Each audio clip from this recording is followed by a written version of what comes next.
Sir Criston कोल ने हैरेनहेल को छोड़ दिया था और ऑलमोस्ट 20,000 स्ट्रॉन्ग की वो आर्मी लेके नीचे साउथ के तरफ निकल गए थे। उनके जाने के बाद में एमोंड और एलिस रिवर्स ने अगले 1-2 हफ्तों तक हैरेनहेल में काफी रंग रंगेलियां मनाई, बट उसके बाद में अचानक से एमोंड भी एक दिन हैरेनहेल को छोड़ के अपने ड्रैगन वेगार पे बैठ के कहीं तो चला जाता है और वो वापस हैरेनहेल आता ही नहीं है। तो एक्चुअली अभी इस समय पर एमोंड को थोड़ा अकेला रहना था और सब जगह पर तबाही मचानी थी, इसीलिए वो वेगार पे बैठ के यहाँ वहाँ पर रिवरलैंड्स में अपना तबाही शुरू रखता है। एमोंड के इस तबाही को एमोंड्स फ्यूरी कहने लगते हैं और वो रिवरलैंड्स के कैसल डेरी, लॉर्ड हैरोविट्स टाउन, क्लेपुल, स्विनफोर्ड ऐसे कई सारे अलग अलग जगह पर तबाही मचाता है और वेगार का खौफ पूरे रिवरलैंड्स में हो गया था। पूरे रिवरलैंड्स में कई सारे लोग अभी जमीन के नीचे बंकर्स में वगैरह रहने लगे थे, क्योंकि शाम को, सुबह और रात को कभी भी वेगार आके वहां पे तबाही मचा सकती है। सो अभी एमोंड एक्चुअली इस समय पर हैरेनहेल में नहीं है। ये चीज फॉरेस्ट फ्रे के बीवी लेडी सबिता फ्रे को पता चलती है और वो अपने यही कुछ 500 अच्छे मेन एट आर्म्स के साथ में सीधा हैरेनहेल को सीज करती है। जब लेडी सबिता अपने मेन एट आर्म्स के साथ में हैरेनहेल में घुसी, तब वो वहां पे देखती है कि वहां पर सिर्फ एलिस रिवर्स मौजूद है और यही कुछ 50 उसके सर्वेंट्स मौजूद थे। जैसे ही लेडी सबिता फ्रे और एलिस रिवर्स की यहाँ पर मुलाकात होती है, तो एलिस रिवर्स एक्चुअली उस समय पर प्रेग्नेंट थी। एलिस सबिता को कहती है कि उसके पेट में इस समय पर एमोंड का बेटा है, उसे एमोंड ने प्रेग्नेंट किया है और उसके साथ में अभी उसके बास्टर्ड बेटे की एक अलग ही पावर उसके पेट में है। ऐसी कुछ चीजें वो वहां पर सबिता को बताती है और सबिता फ्रे वो सुन के काफी शॉक्ड हो गई। तो लेडी सबिता फ्रे वहां पर सबको बंदी बनाती है और वापस कुछ समय के लिए हैरेनहेल का कैसल अभी ब्लैक्स का हो गया था। दूसरी तरफ क्रिस्टन कोल अभी साउथ के तरफ निकला ही था, बट रास्ते में उसे सब जगह पर वेगार की तबाही यहाँ वहां पर दिखाई देती है। सब जगह पर अलग अलग एनिमल्स की डेड बॉडीज थी, कई सारे इंसानों की डेड बॉडीज थी और वो जहां से भी गुजर रहे थे वहां पर फायर और ऐसे डेड बॉडीज का वगैरह एक बहुत ही गंदा स्मेल रहता। सब जगह पर अनहाइजीनिक ऐसे कंडीशंस हो गई थी और उस वजह से क्रिस्टन कोल के आर्मी के कई सारे मेन एट आर्म्स अचानक से बीमार पड़ने लगते हैं। फिर भी क्रिस्टन कोल आगे नीचे साउथ में ऐसे ही मार्च करते ही रहता है और हैरेनहेल छोड़ने के बाद में यही कुछ एक हफ्ते के बाद में अचानक से क्रिस्टन कोल के आर्मी के कई सारे लोग एकदम मिस्टीरियसली मरने लगते हैं। जब भी क्रिस्टन की आर्मी यहाँ वहां पर कुछ थोड़ी देर के लिए रुकते थे, आराम वगैरह करते थे, तो उस समय पर अचानक से आर्मी के लोग मारे जाते, यहाँ वहां से चीखने चिल्लाने की आवाजें वगैरह आती और उनकी अचानक से यहाँ वहां पर लाशें मिलने लग गई। कई बार अलग अलग ऊंचे पेड़ों में से वगैरह कुछ क्रॉसबोज में से फायर होता और क्रिस्टन कोल के आर्मी के लोग मारे जाते। क्रिस्टन कोल और उसके कई सारे अलग अलग कमांडर्स को पता ही नहीं चल रहा था कि ये हो क्या रहा है। तो एक्चुअली ये चीज क्रिस्टन कोल को पता नहीं थी कि उसके साथ क्या हो रहा है, बट हमें ये बाद में पता चलता है कि ये था लॉर्ड ट्रिस्टन वैंस का सेल सॉर्ड ब्लैक ट्रॉम्बो। तो ये ब्लैक ट्रॉम्बो नाम का कुछ तो मीर से आया हुआ एक सेल सॉर्ड था, जिसे लॉर्ड ट्रिस्टन वैंस ने काफी टाइम पहले एक रेवन भेज के बुलाया था, क्योंकि लॉर्ड ट्रिस्टन और ब्लैक ट्रॉम्बो एकदम पुराने अच्छे दोस्त रहे थे। बट जब तक ब्लैक ट्रॉम्बो ट्रिस्टन वैंस को जाके मिले, तब उसके पहले ही lord Tristan Vance battle at the Red Fork में मारे गए थे। तो ब्लैक ट्रॉम्बो को यह पता था कि लॉर्ड ट्रिस्टन वैंस ब्लैक्स के सपोर्टर थे और वो ग्रीन्स को हेट करते थे, तो इसीलिए अपने पुराने मरे हुए दोस्त के याद में यहाँ पर ब्लैक ट्रॉम्बो सीधा ग्रीन्स के आर्मी पर अटैक करता है अपने यही कुछ 200 साथियों के साथ में। तो ये ब्लैक ट्रॉम्बो एक्चुअली मीर का बंदा था और वो अपने कुछ 200 बहुत ही अच्छे मीर के दोस्तों के साथ में यहाँ पर आता है और वो इस तरीके से यहाँ पर ऑलमोस्ट 20,000 स्ट्रॉन्ग के ग्रीन्स के आर्मी के खिलाफ एक यहाँ पर गोरिल्ला वॉरफेयर शुरू करता है। इस ब्लैक ट्रॉम्बो के जबरदस्त गोरिल्ला वॉरफेयर के वजह से क्रिस्टन कोल के कई सारे लोग मारे जाते हैं, बट इसके बावजूद क्रिस्टन कोल अपना साउथ के तरफ मार्च शुरू शुरू रखता है। इवेंचुअली क्रिस्टन कोल थोड़ा सा आगे पहुंचते हैं जहां पर एक छोटा सा माउंटेन होता है। तो एग्जैक्टली उस लोकेशन पर सर क्रिस्टन कोल और उसके कमांडर को दिखाई देते हैं 300 mounted knights with black armour, almost 500 longbow man. Longbow मतलब जो दूर से भी एरो मार सके वैसे कुछ लोग होते हैं। देन उसके बाद में 300 आर्चर्स और more than 3000 men with spears, और उसी के साथ थे ऑलमोस्ट 800 के आसपास की कैवलरी जिनके हाथ में कुछ एकदम ऐसे हथियार थे जो कि सिर्फ नॉर्थ में दिखाई देते, और उन सभी के हाथों में था क्वीन रेनिरा का क्वार्टेट बैनर।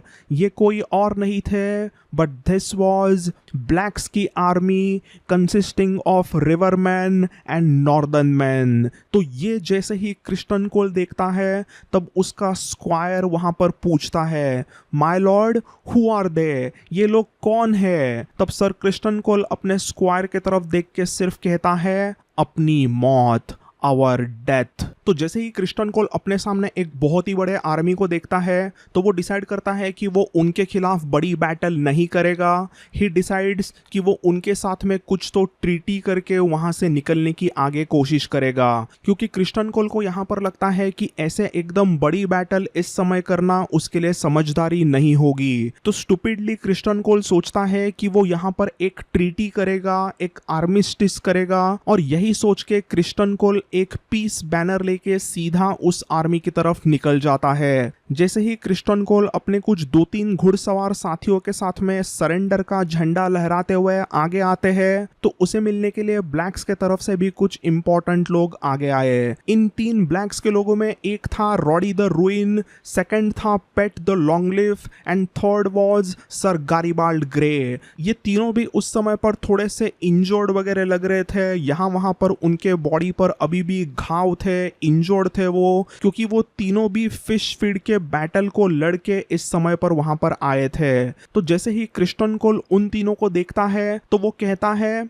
माय लॉर्ड्स, मैं आपके सामने यहाँ पर कुछ टर्म्स लेके आया हूँ। मैं अपने 3 हेडेड गोल्डन ड्रैगन के बैनर को झुकाने का प्रॉमिस करता हूँ। हमारी पूरी आर्मी आपके खिलाफ कोई भी बैटल करना नहीं चाहती और मैं इस समय पर सरेंडर करना चाहता हूँ। मेरी पूरी आर्मी और हम सब लोग यहाँ से सीधा अपने अपने घर वापस लौट जाएंगे और हम वापस कोई भी बैटल में हिस्सा नहीं लेंगे, इसका मैं प्रॉमिस करता हूँ। तो अगर मैं ऐसा अभी प्रॉमिस कर रहा हूँ तो क्या आप भी मुझे प्रॉमिस करोगे कि आप भी अपने तरफ से मेरे खिलाफ कोई बैटल नहीं करोगे? क्या आप मुझे प्रॉमिस कर सकते हो कि आप मेरे पूरे आर्मी की यहाँ पर जान बख्श दोगे?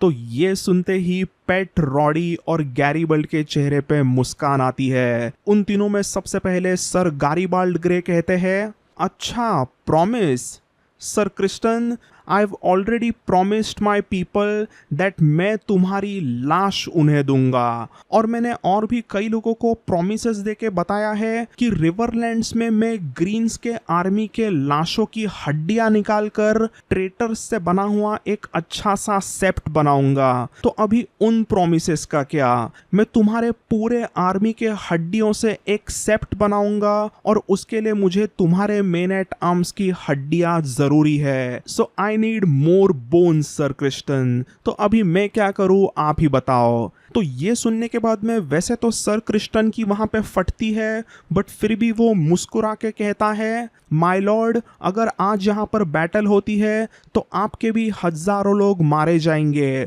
और तुम भी मर सकते हो। जैसे ही क्रिस्टन ने ऐसा कहा तो वहां पर रॉडी एकदम जोर से कहता है, you fool, that's why we are here. Winter is here. ठंड में मरने से अच्छा तो है कि हम यहाँ पर बैटल फील्ड पर मारे जाए। रॉडी द रूइन ने जैसे ही वो कहा तो क्रिस्टन कोल को समझ गया था कि उस सिचुएशन में से निकलना अभी उसके लिए ऑलमोस्ट इम्पॉसिबल है। तो यहाँ पर एक लास्ट अटेम्प्ट के लिए क्रिस्टन कोल अपनी तलवार बाहर निकालता है और वो सीधा कहता है, माय लॉर्ड्स, लेट्स फाइट। तुम तीनों वर्सेस मैं अकेला। हजारों की फाइट करने से तो अच्छा है कि हम एक दूसरे में फाइट करते हैं। अगर मैं आप तीनों को भी नॉकआउट करता हूं तो आप मेरे आर्मी को यहां से जाने दो, बट अगर आप जीते तो आप मेरे आर्मी को और मुझे सबको मार दीजिए। तो जैसे ही क्रिस्टन कोल ये कहता है तो इस बार पेट ऑफ लॉन्गलीफ उसे सुनाता है, sir Criston Cole, the legendary Kingsguard. Sir Criston, अरे आप तो बहुत ही महान वॉरियर हो, हम 3 लोग आपके खिलाफ क्या ही करेंगे। मेरे पास एक्चुअली और 3 लोग हैं जो आपके खिलाफ अच्छे से फाइट करेंगे। ऐसा कह के पेट द लॉन्गलीफ अपना हाथ ऊपर करता है और सर क्रिस्टन कोल उसके हाथ के तरफ ऐसे देखता है कि उसने ऐसा हाथ ऊपर क्यों किया है, और उसे कुछ समझने के पहले एक जोर से एरो क्रिस्टन कोल के गले में घुसता है, दूसरा एक आंख में घुसता है और तीसरा सीधा उसके पेट में घुसा। पेट ऑफ लॉन्गलीफ ने अपना हाथ जैसे ही ऊपर किया था तो थोड़ा सा दूर 3 घोड़ों पे खड़े रहे 3 मैन एट आर्म्स ने 3 एरोज जोर से छोड़े थे। क्रिस्टन कोल को जोर से लगे हुए 3 एरोज में एक तो पेट में था, एक गले में था, बट जो तीसरा किलर ब्लो ऑलमोस्ट 100 मीटर दूर से जिसने मारा था वो था the legendary bowman of Raventree, Red Rob Rivers. So Criston Cole को वहां पर मारते ही उसके साथ जो भी 2-3 साथी थे उनको भी बुरी तरीके से मारा जाता है। And just like that, lords and ladies, one of the greatest fighter in Westeros history, Greens के आर्मी का leader, the king maker Criston Cole की मौत ऐसे बहुत ही गंदी तरीके से होती है और बहुत ही अनसेरेमनियसली उसे मारा जाता है। वहां पर क्रिस्टन कोल की सामने लाश होती है तो उस लाश पर पेट ऑफ लॉन्गलीफ पैर रख के कहता है, साले हरामजादे कमीने किंग मेकर, इस बैटल में मैं तुम्हें बहादुरी दिखाने का कोई मौका दूंगा ही नहीं। साले हरामजादे, इतिहास के पन्नों में कभी भी तुम्हारे बहादुरी के गाने गाए नहीं जाएंगे। तू वैसी अपॉर्चुनिटी डिजर्व नहीं करता, तेरे वजह से लाखों लोग मारे गए। ऐसा कह के पेट ऑफ लॉन्गलीफ वहां पर क्रिस्टन कोल के मरे हुए लाश को और 2-3 किक्स मारता है और उस पे थूक के वो वहां से निकल गया। देन फिर वहां पर सर गैरीबाल्ड ग्रे और उनके स्क्वायर ने मिलके क्रिस्टन कोल के सारे कपड़े, उसका पूरा जो आर्मर वगैरह था वो पूरा निकाल दिया और क्रिस्टन कोल के डेड बॉडी को वहीं पे उन्होंने नंगा कर दिया। और इसका रीजन ये था कि ताकि कौवे वहां पर उसके लाश को थोड़ा पूरा अच्छी तरीके से खा सके। एंड देन इन सब के बाद में था रॉडी द रुइन। वो वहां पर क्रिस्टन कोल के लाश पे ही सीधा पेशाब करता है और अपने घोड़े पे भी उसके लाश पे पेशाब करवाता है। तो इस तरीके से मिली सर क्रिस्टन कोल को एक घिनौनी मौत। सो जैसे ही क्रिस्टन कोल की ये मौत होती है तो उसके बाद में वहां पर एक छोटी सी बैटल लड़ी जाती है। वैसे तो ये छोटी बैटल नहीं थी, इसमें कई सारे लोग इन्वॉल्व थे, बट आई सेड छोटी बैटल बिकॉज ये पूरे वॉर की easily most one sided battle रही थी, क्योंकि ग्रीन्स के तरफ कोई भी अच्छा बैटल कमांडर मौजूद ही नहीं था। They had no chance of winning this battle. Roddy के विंटर वुल्व्स और रिवरमैन ने मिलके उस दिन ऑलमोस्ट 15 से 18 हजार ग्रीन्स के आर्मी के लोगों को काट दिया था। इस भयानक कत्लेआम को देख के सर गैरीबाल्ड ग्रे का स्क्वायर एकदम डर जाता है, वो एकदम रोने ही लगता है। वो सर गैरीबाल्ड को कहता है, माय लॉर्ड ये कैसी बैटल है, आई डोंट अंडरस्टैंड। तब सर गैरीबाल्ड अपने स्क्वायर के तरफ मुस्कुराते हुए कहते हैं, बच्चे ये कोई बैटल नहीं थी, ये तो बुचर्स बॉल था। आज हम सभी लोग यहाँ पर सोल्जर्स नहीं है, हम तो यहाँ पर आज बुचर्स है, हम तो आज कसाई है जो ह्यूमंस को काटने का काम करेंगे। ऐसा कह के सर गैरीबाल्ड अपनी तलवार निकालते हैं और उनके सामने मौजूद 7-8 लोगों को ऐसे ही काटना शुरू करते हैं। तो सर गैरीबाल्ड ग्रे के ऐसा कहने के वजह से ही आगे इस छोटे से अजीब से एकदम वन साइडेड बैटल को बुचर्स बॉल कहने लगे। और इसी बैटल के पहले एकदम बुरी तरीके से सर क्रिस्टन कोल को बहुत ही भयानक फालतू मौत मिलती है। तो दोस्तों that's all in this one. I hope आपको ये वीडियो पसंद आया। सो बाय एंड टेक केयर।